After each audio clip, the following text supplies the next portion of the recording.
중국 대륙의 일부가 침몰할 수 있다는 지적이 나와 충격을 주고 있습니다. 반면 한국은 살기 좋은 기후 환경으로 변화할 뿐 아니라 국토대 개조 프로젝트를 통해서 동북아시아에서 가장 번영하는 나라로 새롭게 떠오를 수 있을 것으로 관측되고 있는데요. 국토전략팀이 영미권 주요 언론 매체에서는 최근 지구온난화로 인해서 중국 상하이와 같은 중국 동해안 지방의 대도시들이 침몰할 것이라고 경고하고 나섰습니다. 이는 돌이킬 수 없는 상황이며 중국 해안과 대도시의 인구 1억여 명이 피해를 입을 가능성이 높다는 분석을 내놓았습니다. 특히 상하이 일대는 태풍이 자주 발생하는 지역일 뿐 아니라 태평양과 직방으로 뚫려있는 위치에 자리 잡고 있는데요. 이 때문에 환태평양 초산대가 있는 일본 열도로부터 지진이 발생해서 높이가 5m를 넘는 쓰나미만 와도 상하이 수저우 등 유서 깊은 경제 대도시들이 바다 밑으로 침몰하게 될 가능성이 높다는 지적과 경고가 나오고 있습니다.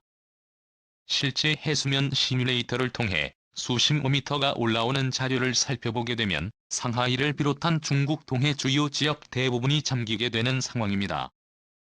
상하이 지역의 가장 높은 곳은 해발 고도가 6m에 불과해서 사실상 네덜란드와 같이 해수면 아래에 있다고 보아도 무방할 정도입니다. 실제 최근 들어 중국 동부 내륙 지방에서는 막대한 수해로 많은 민간인들이 피해를 입고 있습니다. 오랜 세월 홍수 피해로 각종 안전 인프라를 보강하며 내구력을 다져온 대한민국과는 다르게 중국은 급속한 경제 발전을 이룩했으나 안전 인프라의 수준은 다소 미비합니다. 인구가 해안 하천변 도시에 몰린 중국으로서는 매우 치명적인 상황인데요. 최근 허난성 정저우시에서는 기록적인 폭우로 인해서 지하철 침수 사태가 발생해 많은 시민들이 지하철에서 빠져나오지 못해 안타까운 일이 발생한 바 있습니다. 정저우시 역시 중국 동부 해안과 인근에 자리 잡은 도시로서 앞으로도 정저우시를 제외한 동부 연안 대도시에서 이러한 자연재해로 인한 피해가 많아지게 될 경우 결국에는 동부지역 해안선의 경계 자체가 바뀌게 될 수 있다는 경고가 나옵니다. 미국 나사에서는 전 지구적 환경 오염이 극심해질 경우에는 앞으로 수년 동안 지금보다 더욱 많은 홍수와 잦은 태풍, 더 높은 쓰나미 등이 일어날 수 있다는 경고를 하고 나섰습니다. 이는 해수면이 낮은 중국 동부지방에는 매우 치명적일 것으로 분석되고 있습니다. 특히 전문가들은 중국의 지형 변화에 주목하고 있습니다. 한반도와 가까운 중국 동북지방의 주요 대도시들은 물의 대부분 잠길 것이고 한반도를 향해 손을 뻗고 있는 반도인 산둥반도는 중국 대륙과 뚝 떨어진 섬처럼 변화될 것이라고 지적하고 나섰습니다. 그런데 이러한 지형적 변화가 서해 환경오염의 반전의 기회가 될 수도 있다는 흥미로운 분석이 나와 눈길을 끌고 있습니다. 현재 서해 바다는 세계적인 오염된 바다로 악명이 높은 상황입니다. 이유는 중국 대도시에서 서해 방향으로 내뿜는 미세 플라스틱이 서해 바다를 뒤덮고 있고 이것이 순환이 되지 않아 서해 바다가 썩어가고 있다는 것입니다. 세계에서 가장 오염물질 배출이 많은 하천 순위의 압도적 1위가 중국 양쯔강으로 나타났을 정도로 서해 환경오염은 매우 극심한 상황인데요. 그 중에서 가장 오염이 심각한 곳은 중국 수도 베이징에서 오염물질이 흘러나오는 바레만입니다. 다름 아닌 산둥반도와 유동반도가 서로 바다의 흐름을 막고 있어서 오염이 극심합니다. 그런데 지구적인 해수면 상승이 5m가량만 일어나게 돼도 산둥반도는 섬처럼 변하게 돼서 바레만의 숨통이 트게 되어 새로운 해류의 흐름을 통해 바레만의 오염물질이 정화될 수 있다는 분석을 내놓고 있습니다.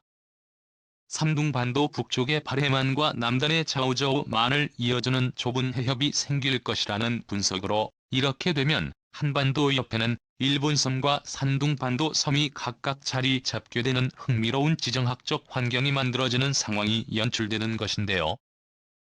실제 중국 정부에서는 2000년대 초부터 산둥반도를 섬처럼 만들어 부하이 강과 산둥반도 낭다리 도시 칭다오를 연결하는 폭 200m의 대운하를 건설하여 보아의 말이 오염물질을 정화하고자 하는 계획을 하였는데요. 그런데 해수면 상승이 일어나게 되면 굳이 그렇게 할 필요도 없이 이거대한 해역이 자연적으로 만들어지게 될 수 있습니다.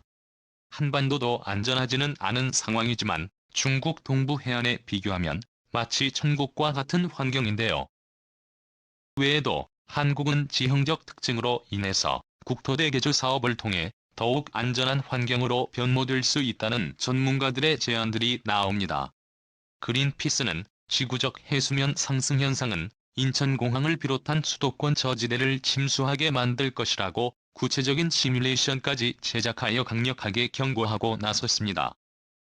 이것은 수도 대부분의 지역에 첨단 산업시설들이 몰려있는 특성상 한민족의 생존 자체가 위협이 되는 상황인 것입니다.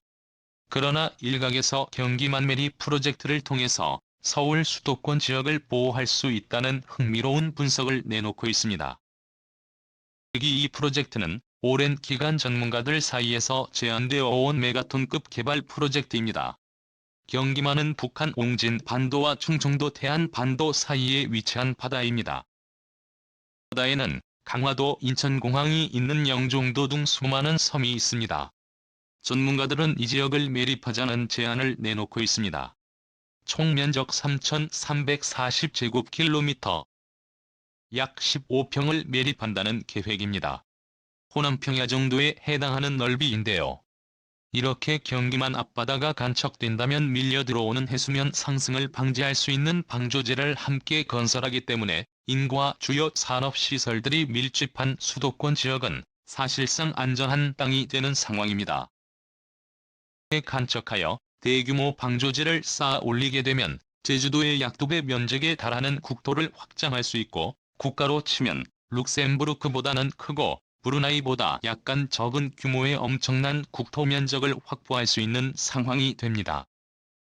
전국 8도에인 새로운 도 하나를 추가해야 할 상황이 될지도 모르는 프로젝트입니다. 다소 황당하다는 주장이 나오기도 하지만 실현 가능성이 높아 이미 수십 년 전부터 구체화되고 있는 프로젝트들입니다. 개발될 땅에는 부족한 농경지를 만들어낼 수 있고 수도권에 부족한 주택지를 만들어 더욱 쾌적하고 저렴한 주택 공급을 통해서 인구 증가에 도움이 될 수 있을 것이라는 관측이 나옵니다. 과거 일본에서도 지진에 취약한 간토 평야의 수도 도쿄를 버리고 도쿄 앞바다인 도쿄만 한복판에 대규모 미래 신도시를 개발하자는 논의가 있었으나 도쿄만의 깊이는 서해 바다에 비해 매우 깊어 그 프로젝트는 무산된 상황입니다. 서해 바다는 매립하기가 매우 용이하여 간척이 쉽습니다.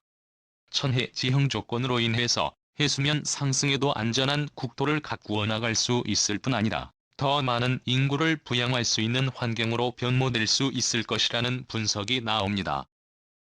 경기만 내리 프로젝트는 이미 순차대로 진행되고 있는 상황입니다. 대표적인 곳은 송도 신도시와 인천국제공항이 자리잡은 영종도입니다. 이곳은 모두 바닷물이 넘칠대던 바다였으나 불과 10수년 만에 뉴욕의 맨해튼이나 두바이처럼 바뀌었습니다. 놀랍게도 송도 신도시에는 유엔의 국제기구와 관련된 금융을 관리하고 있는 지시의 녹색기후기금 본사 사옥이 자리 잡고 있습니다. 사실상의 전 세계 국가들로부터 세금을 거두어들이는 일종의 국세청과 같은 기능을 우리 대한민국이 유치한 것입니다. 대한민국은 교토 의정서 파리기후 협약에 적극적으로 참여하고 있고 글로벌 기후 어젠다에 가장 민첩하게 앞서 나가고 있는 나라입니다. 이러한 기후적 위기 속에서 한반도의 작은 나라 하나 정도에 해당하는 국토 면적을 넓힐 기회가 만들어질 수 있을지 주목됩니다. 시청해주셔서 감사합니다.